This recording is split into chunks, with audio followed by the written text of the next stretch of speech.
Alright, Craft Master, mabilis lang to. Para sa akin, madaming uri ng combination, Pero para sa akin, base sa obserbasyon ko, sa training, sa mga laban, sa practices, sa mga sparring nga, ginagawa ng mga boxers, mga amateurs. Sa akin palagay, applicable to, lalong-lalo na kung lalaban sa ibang bansa or sa malalayong lugar, or sa Amerika, Para sa akin, ang best combination is you have to use straight punches, straight punches. Three combination is good enough.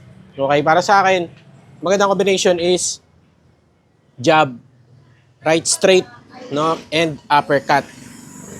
And kailangan mo kung gagamitin mo yung ganong combination, you have to be decided.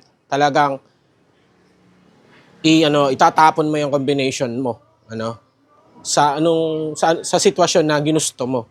So kailangan hindi ka hesitant and kailangan talagang may kasamang bilis at lakas ng suntok. Okay? So kailangan sanayin 'yan, You have to put your weight, on your left side, And kailangan medyo nakababa ka. And nakatagilid, Nakatagilid. So, syempre, mabilis ng combination. And it took about 1 to 2 seconds para matapos mo yun. So, again, jab, right straight, and then left uppercut, Kung ikaw naman is kalawete, so ganun din. You have to lean, put your weight on your front. You have to lean sideways like this, and then you have to throw your combination jab, left straight, and then uppercut. So, makikita mo hindi ako bumabalik sa kabilang posisyon. Kasi yung iba, ang technique nila ng combination, ganyan, and then ganyan. So you have to stay on this side or on this side if you are the right-handed. Again, put your weight front sa may unahan, nandito yung bigat, and then you have to lean sideways and then jab, straight, then uppercut. So, bakit ganun? Dahil ang halos lahat talaga ng mga boxer, ang ginagawa nilang depensa, especially sa mga naka-high guard, is block, left and right na block. So, hindi talaga sila sanay sa i-block yung sa gitna. So, paano mo mapapatamaan yung gitna? So, you have to use straight punches. Okay?